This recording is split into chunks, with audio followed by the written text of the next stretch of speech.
Assalamualaikum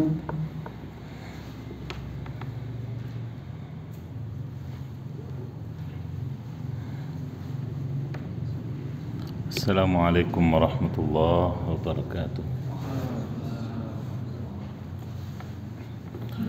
Innal hamdalillah nahmaduhu wa nasta'inuhu wa nastaghfiruh wa na'udzu billahi min shururi anfusina wa sayyiati a'malina. May yahdihillahu fala mudilla lahu wa may yudlilhu falan tajida lahu waliyyan mursyida. Asyhadu an la ilaha illallah wahdahu la syarika lah wa asyhadu anna Muhammadan abduhu wa rasuluh. Salawatullahi wa salamuhu alaihi wa ala alihi wa sahbihi wa sallama tasliman katsira. Ya ayyuhalladzina amanu taqullaha haqqa tuqatih wa la tamutunna illa wa antum muslimun.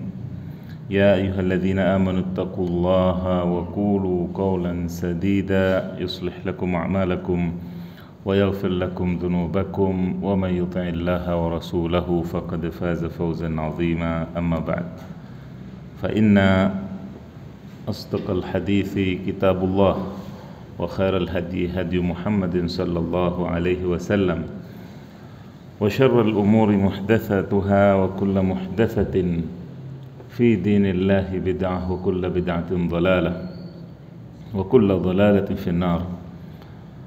Ma'asyiral aba wal ummahat wal ikhwa wal akhwat, kembali kita dipertemukan oleh Allah Subhanahu wa taala dalam rangka mengkaji firman-firman-Nya dan juga mendengarkan sabda-sabda Rasul-Nya sallallahu alaihi wasallam. Mudah-mudahan Allah Subhanahu wa taala bukakan pikiran kita, lapangkan dada kita untuk mengambil hikmah, ibrah dan pelajaran dari apa yang akan kita dengar bersama. Hadirin hadirat yang saya hormati, kita lanjutkan kajian Al-Asma Al-Husna ini, di mana pada kesempatan yang lalu kita telah berkenalan dengan Asma Allah Al-Hakim dari beberapa tambahan di luar buku kecil ini.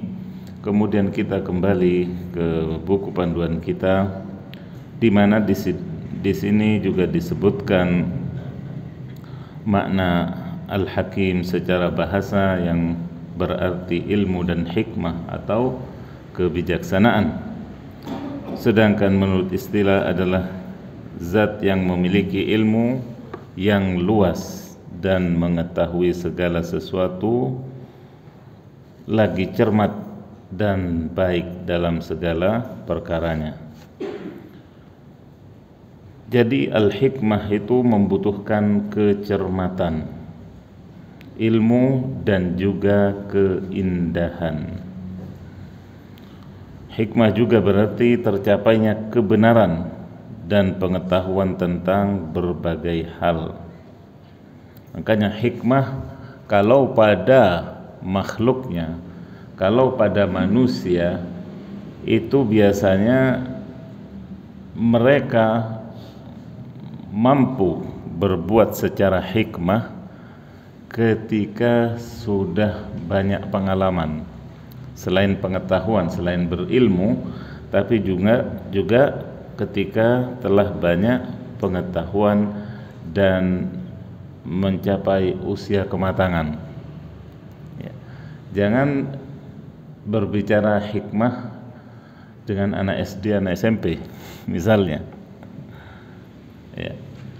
Maka ya, pengalaman pada mereka tentunya masih jauh atau masih minim sekali. Kemudian juga pengetahuannya masih juga terbatas atau baru-baru terbuka pikirannya.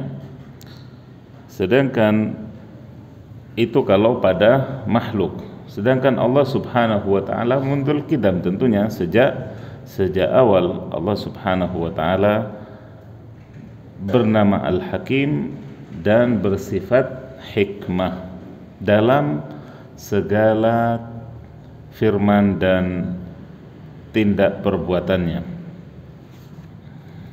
Al-hikmah atau al-hakim juga berasal dari kata al-ihkam. Selain dari kata hikmah, juga ada yang menyebutkan berasal dari kata ihkam, yaitu penahanan dan penolakan serta segala sesuatu yang mencegah kerusakan, kesia-siaan dan kejahilan. Itu makna ihkam. Ketika kita melihat, ya kalau dalam bahasa Arab, ketika kita melihat bangunan yang bagus, megah, ya, kemudian ya tata ruangannya semuanya serba tepat, maka kita katakan bangunan ini ihkam. Bangunan ini ihkam, yaitu tepat segala sesuatunya, jauh dari kerusakan ataupun kesia-siaan. Ada ruangan yang tak terpakai dan sebagainya, misalnya kalau itu berupa bangunan. Dan juga kejahilan, karena yang membuat tentunya orang yang sudah ahli. Orang yang sudah ahli. Itu secara bahasa juga maknanya ihkam. Dan juga di sini diartikan sebagai kecermatan, kualitas sesuatu yang bagus, tampak dan jelas. Itulah makna al-hikmah atau al-hakim yang berasal dari hikmah dan ihkam. Kemudian al-hakim sebagai asma Allah ini telah disebutkan bahwasanya dalam Al-Quran dan Sunnah disebutkan nama ini. Dalam Al-Quran lebih dari 90 atau 91 persisnya, di mana disebutkan biasanya bergandeng dengan asma Allah yang lainnya, asma-asma Allah yang lainnya. Wa huwal azizul hakim, misalnya didahului dengan al-aziz, asma Allah al-aziz. Kemudian al-alim, al-hakim, didahului dengan al-alim. Kemudian juga dibarengi dengan asma Allah yang lain, yaitu al-khabir, al-hakimul khabir. Dan ini contoh-contohnya menunjukkan semuanya bahwasanya kebijaksanaan Allah bersumber dari kemuliaan dan ilmu serta pengetahuan Allah Subhanahu wa taala akan seluruh makhluknya, manusianya, hewan tumbuhannya, dan ya, segala ciptaannya di alam semesta ini. Al-Hakim juga berarti zat yang maha mengetahui berbagai permulaan dan akhir segala sesuatu. Permulaan manusia dari nutfah berakhir ya, menjadi manusia yang utuh, terdiri dari tulang belulang dan kulitnya serta pengetahuan dan sebagainya. Ini makna Al-Hakim juga. Kemudian makhluk yang lainnya juga demikian.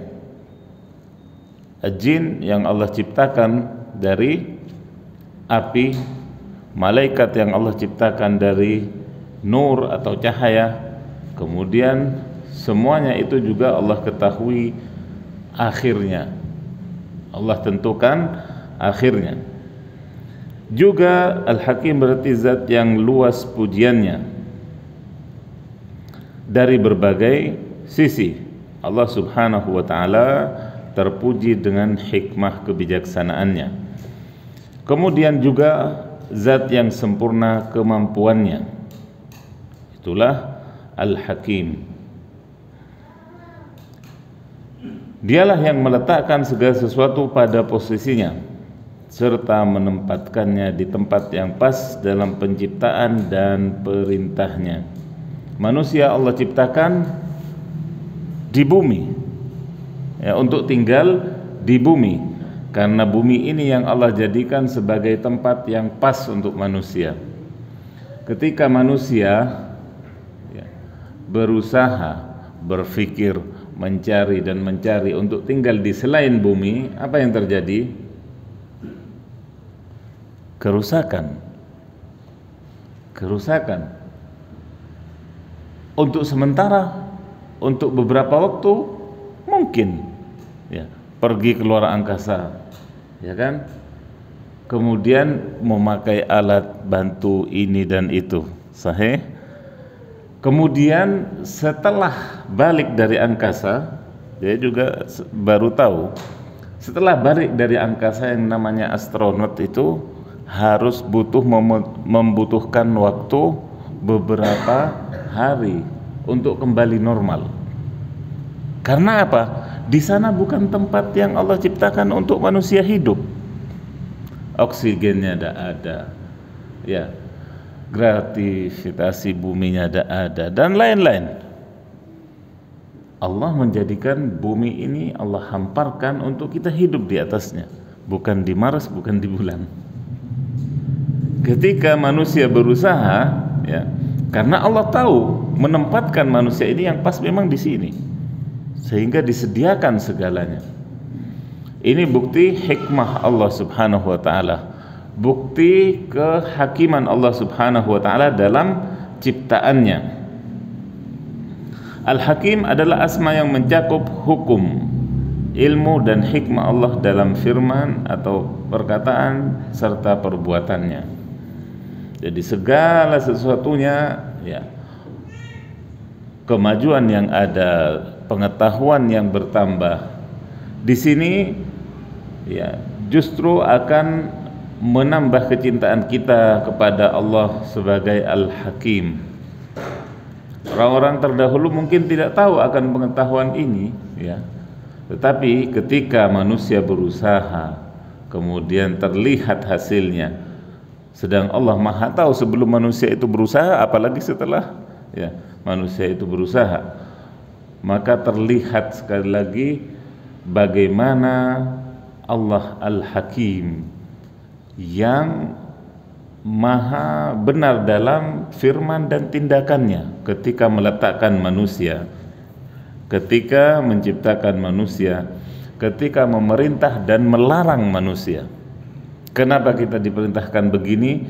Karena hikmah kebijaksanaan Allah begini. Itu semuanya tertata dengan baik dan sempurna jika menurut kepada Sang Al-Hakim.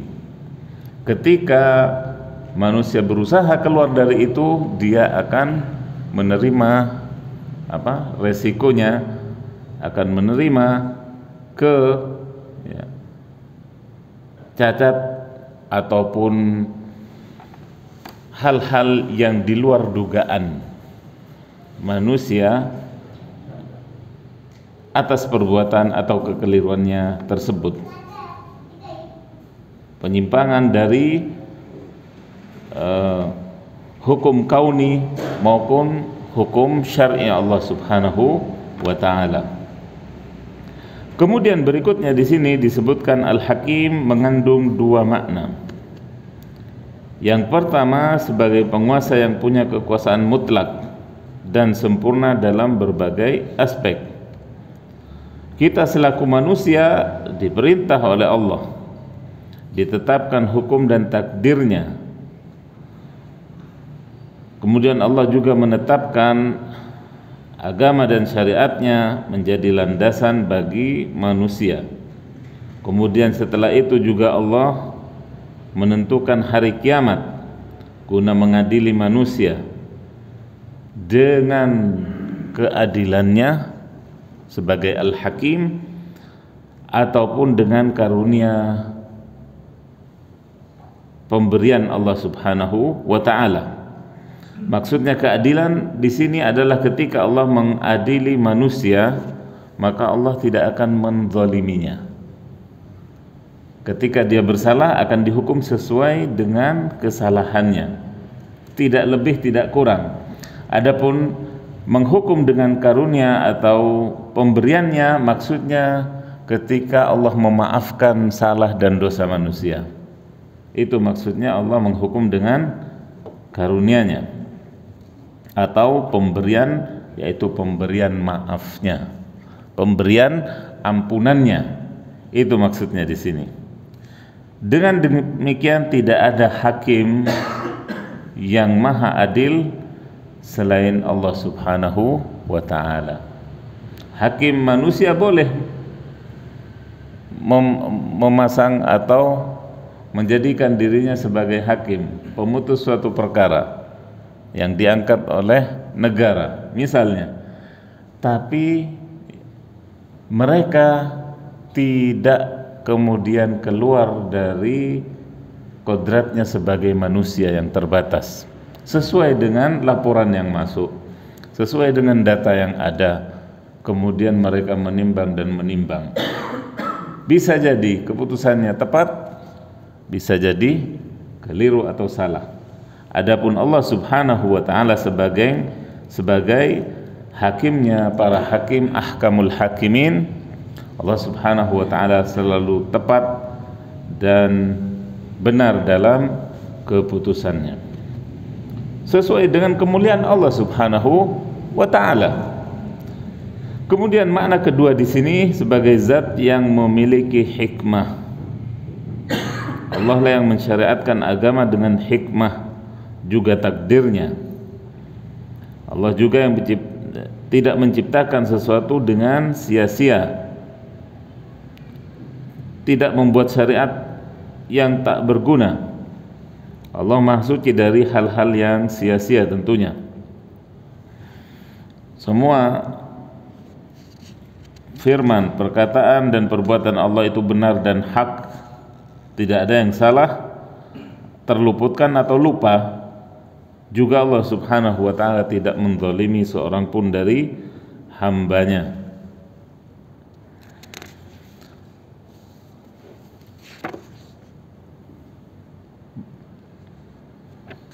Kemudian jamaah yang dirahmati oleh Allah, hikmah Allah terbagi menjadi dua.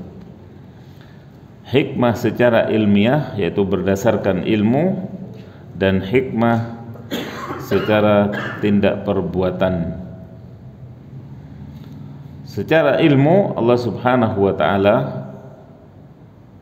dengan hikmahnya mengetahui hal-hal yang tersembunyi dan yang tampak. Itu sama bagi Allah.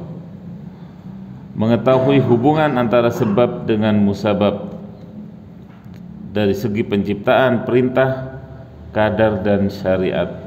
Semuanya itu tidak ada yang terluputkan dari Allah Subhanahu wa ta'ala, dari ilmunya yang mencakup segala sesuatu.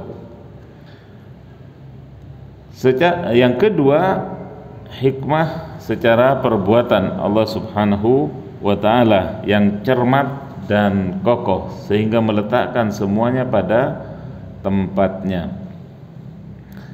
Ketika Allah Subhanahu wa ta'ala memperlakukan hambanya yang baligh beda dengan hambanya yang belum baligh. Ketika Allah mensyariatkan salat, syariat-syariatnya semuanya disyaratkan apa? Akil, baligh, berakal dan baligh. Ini karena hikmah atau kebijaksanaan Allah Subhanahu wa ta'ala yang menempatkan segala sesuatu tepat pada tempatnya. Kalau anak kecil akalnya belum lengkap atau belum sempurna tumbuh, kemudian juga tingkahnya demikian pula, kemudian dihukumi seperti orang dewasa, tentu ini tidak tepat, tentu ini kezaliman.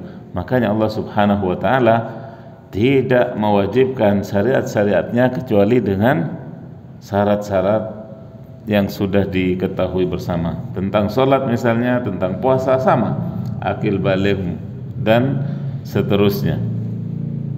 Dan ini sesuatu yang sudah dimaklumi dalam agama kita sebagai sesuatu yang darurat dan sebagai sesuatu yang baku. Itu tak lepas sekali lagi dari asma Allah Al-Hakim. Asma Allah Al-Hakim. Kemudian hikmah Allah mengandung dua unsur, Yang pertama, hikmah yang kembali kepada Allah selaku Sang Khalik, hal yang dicintai dan diridhai oleh Allah Subhanahu wa ta'ala. Hikmah yang kedua, hikmah yang kembali kepada hambanya berupa nikmat-nikmat karunia Allah yang menggembirakan dan mereka rasakan.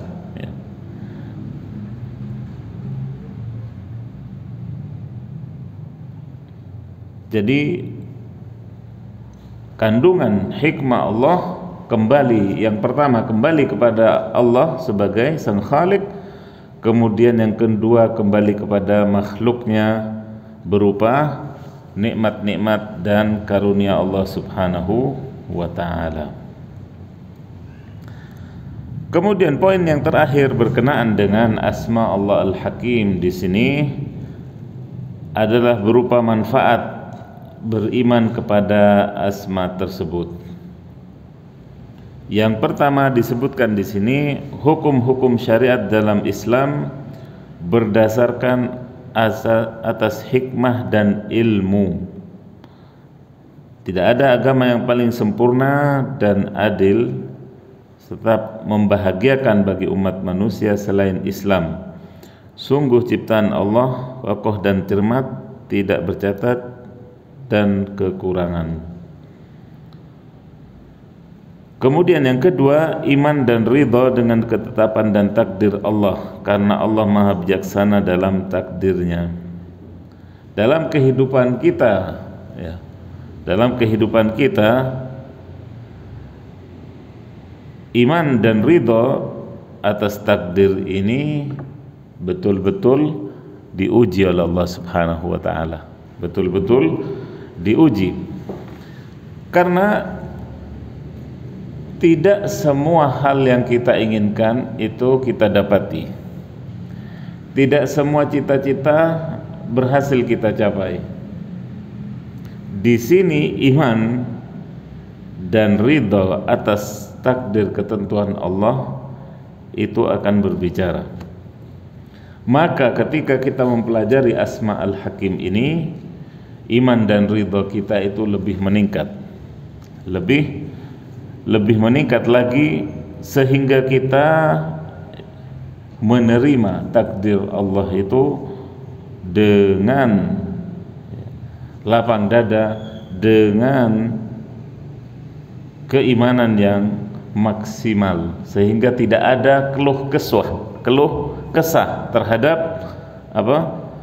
terhadap keputusan Allah Subhanahu wa ta'ala. Tidak ada keluh kesah, karena boleh jadi takdir Allah itu terlihat di awalnya bagi kita pahit, kemudian setelah beberapa lama, beberapa waktu, baru terlihat kepada kita manisnya takdir Allah itu. Nah, ini banyak hal yang kita dapati demikian. Karena apa? Itu tak lepas dari keterbatasan kita manusia. Akal kita, mungkin perasaan kita juga yang terlalu diperturutkan misalnya, akan tetapi setelah kembali akal sehat kita, kembali ketenangan di hati kita, baru kemudian kita menyadari bahwa takdir Allah itu yang lebih baik bagi kita, bagi hidup kita dan juga jalan hidup kita. Yang ketiga, Al-Quran punya gaya bahasa yang mengagumkan, termasuk syariatnya, kisah dan berbagai beritanya, juga kokoh dalam segala hal yang dikandungnya. Dalam menjelaskan juga beberapa ketentuan ataupun berita ataupun kisah tersebut, biasanya juga Allah selipkan kata Al-Hakim ini. Kata Al-Hakim ini untuk menunjukkan bahwa dalam kisah tersebut, dalam berita tersebut, dalam penetapan syariat tersebut, itu dengan kebijaksanaan Allah Subhanahu wa ta'ala. Dalam kisah Nabi Yusuf misalnya, bagaimana perjalanan beliau yang ya, sangat terjal bahkan ya, dari seorang putra Nabi kemudian dibuang, kemudian dibuang ke sumur kering, kemudian diperjualbelikan menjadi budak, kemudian begitu. Semuanya itu tentunya tidak lepas dari pengawasan Allah sebagai juga ketetapannya sebagai Al-Hakim, sehingga di akhirnya Nabi Yusuf mengakui itu sebagai nikmat Allah baginya. Itu ketika dalam bentuk kisah. Kemudian dalam bentuk syariat demikian pula, dalam bentuk berita demikian pula. Manfaat yang keempat di sini disebutkan penetapan hikmah bagi Allah yang telah menciptakan makhluk dengan hikmah yang agung untuk beribadah kepadanya. Wa ma khalaqtul jinna wal insa illa liya'budun. Nah, kemudian yang kelima, Allah Azza wa Jalla menganugerahkan hikmah dan kebenaran dalam ucapan dan perbuatan kepada siapa saja yang dikehendakinya. Tentunya orang-orang pilihannya yang paling utama dan pertama adalah para nabi dan rasulnya, kemudian wali-walinya, kemudian orang-orang solehnya. Siapa yang diberi hikmah oleh Allah berarti telah diberi kebaikan yang banyak. Demikian barangkali manfaat yang bisa disebutkan berkenaan dengan beriman kepada asma Allah Al-Hakim.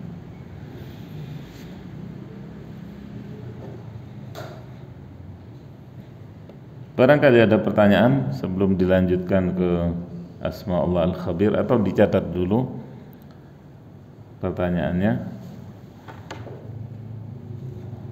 dicatat kemudian dikumpulkan sehingga bisa dijawab pada pertemuan mendatang. Untuk menyingkat waktu atau memanfaatkan waktu yang ada, kita beralih kepada asma Allah berikutnya, yaitu Al-Khabir. Al-Khabir yaitu zat yang maha mendeteksi. Asma Allah Al-Khabir ini dekat maknanya sebenarnya dengan Al-Alim, yang maha mengetahui. Akan tetapi makna Al-Khabir ini ada nilai plusnya, ada nilai tambahannya, bukan hanya sekedar tahu, tidak, tapi tahu dan juga pengalaman. Ada al-khibrah atau pengalaman di dalam pengetahuan tersebut. Di sini disebutkan bahwasanya kalimat al-khabir hiya sifatun musyabbihah tadullu ala thubut, sifat yang menunjukkan akan ketetapan atau ketegaran dari kata khabara atau wa khabura, yaitu mengetahui sesuatu, al-arif bil amri ala haqiqatih, mengetahui tentang sesuatu berdasarkan hakikatnya. Berarti ketika mengetahui sesuatu sesuai dengan hakikatnya, mengetahui luar dalamnya, mengetahui luar dan dalamnya, lahir batinnya.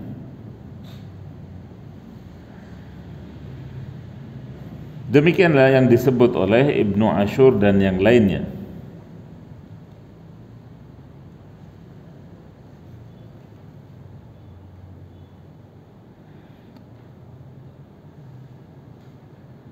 Dan kata al-khabir ini identik sebagaimana disebutkan tadi dengan ilmu. Dengan ilmu. Kalau ilmu biasanya dengan sesuatu yang tampak saja, sedangkan al-khabir ini yang tampak dan yang tersembunyi. Ada tambahannya yang tersembunyi. Ibnul Qayyim menyatakan al-khabir huwa alladhi intaha ilmuhu ilal ihatah bi bawatinil asya' wa khafayaha kama ahata bi zawahiriha, yaitu zat yang ilmunya sampai kepada pengetahuan yang tersembunyi dari segala sesuatu, sebagaimana pengetahuannya tentang apa-apa yang nampak. Itu kata Ibnul Qayyim. Sedangkan Ibnu Ashur juga menambahkan al-alimu bidaqaiqil umur al-ma'qulah wal mahsusah wal zahira wal khafiyah. Yang dimaksud dengan khabir adalah zat yang maha mengetahui perkara-perkara yang detail, perkara-perkara yang sangat rinci, yang dapat dideteksi oleh akal ataupun panca indera, yang tampak maupun tersembunyi.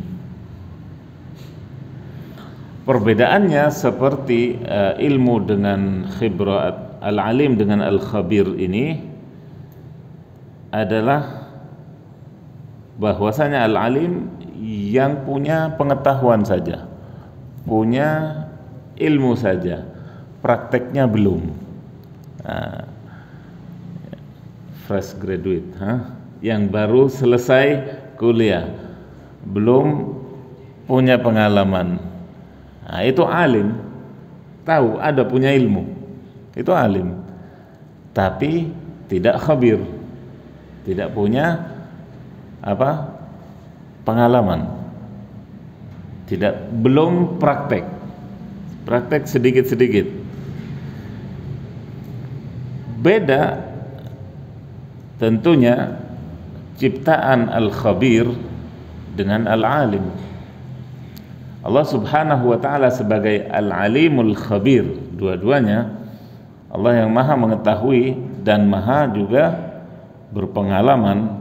Ketika menciptakan manusia tidak butuh, makanya ini teori juga, teori Darwin ataupun teori-teori yang lainnya, ini bertentangan dengan asma Allah al-khabir ini. Ketika manusia dikatakan mengalami proses evolusi, ya dari kera, maka ini tidak berlaku sebenarnya. Asma Allah al-khabir ini menangkal itu. Karena sejak Adam Allah ciptakan manusia tidak pernah mengalami perubahan.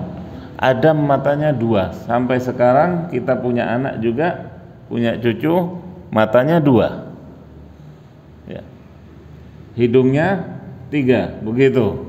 Kemudian dipangkas karena proses evolusi? Tidak, karena penciptanya al-alimul khabir. Tetap manusia tidak seperti mobil bikinan manusia. Kalau mobil ada model tahun sekian beda dengan tahun sekian. Manusia sejak Adam, adakah yang berubah dari ciptaannya? Sama, dari paling atas kepala, paling bawah kaki. Sedangkan mobil bisa mengalami berdasarkan apa? Praktek dan pengalamannya. Oh, ini kayaknya perlu dirubah, ini perlu dirubah. Sedang Allah tidak butuh itu semua. Sedang Allah Subhanahu wa ta'ala tidak butuh itu semua. Telinga ya selamanya sejak Adam sampai nanti manusia terakhir ditaruh di sebelah kepala, kanan dan kiri. Tidak pernah mengalami, tidak akan mengalami perubahan. Berbeda dengan manusia yang tidak khabir, maka dalam pembuatannya selalu mengalami perubahan, modifikasi, di mana menganggapnya yang ini lebih baik. Model tahun sekarang ya dianggap terbaik dibandingkan model tahun lalu atau apalagi tahun sebelumnya.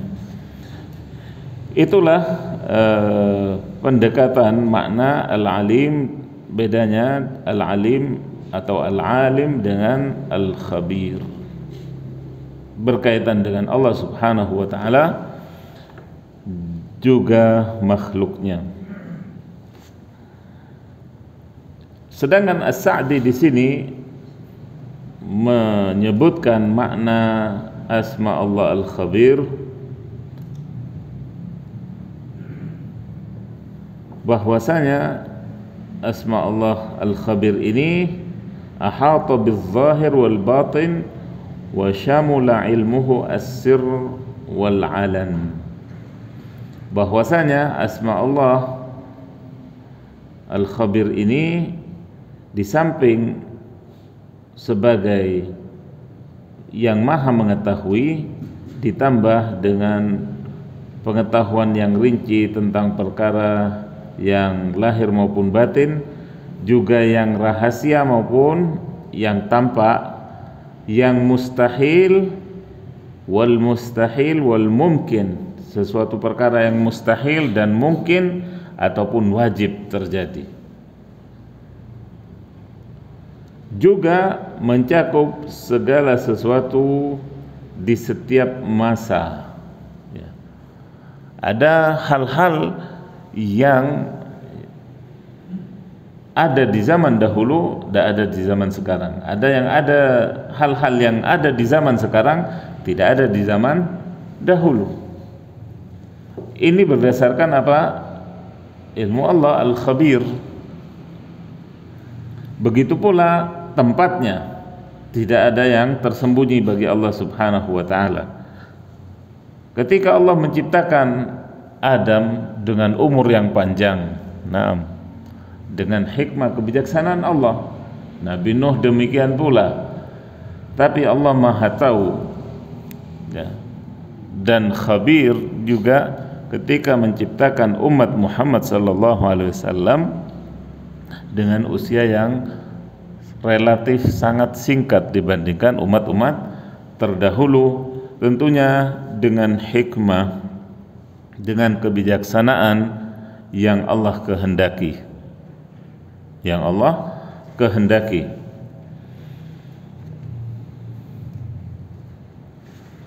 Wa kullu makanin la yakhfa alaihi syai'un minal asya, dan dimanapun tempatnya, di bumi Allah ataupun di langitnya ataupun di planetnya, tidak ada yang tersembunyi bagi Allah sesuatu pun. Itulah makna al-khabir, kata As-Sa'di rahimahullah. Kembali kita ke buku mini ini. Al-khabir disebutkan di sini merupakan salah satu nama terbaik Allah Subhanahu wa taala yang ditetapkan dalam Al-Quran dan Sunnah. Ada dua-duanya. Dalam Al-Quran, asma Allah Al-Khabir disebutkan 45 kali. Qalat man amba'aka hadha, qala nabba'ani al-alimul khabir. Di sini ketika Allah mengabadikan dialog antara Nabi kita Muhammad sallallahu alaihi wasallam dengan salah satu istrinya, Hafsah radhiyallahu anha. Ketika Hafsah menyembunyikan sesuatu dari Nabi sallallahu alaihi wasallam, kemudian Nabi menanyakannya, dan Hafsah kaget, kok bisa tahu? Qalat man amba'aka hadza, siapa yang ngasih bocoran kepada Anda wahai Rasulullah? Kemudian Nabi menjawab, qala nabba'aniyal alimul khabir, yang memberitahukan aku adalah Allah yang maha mengetahui, lagi maha mendeteksi perkataan maupun perbuatan hambanya.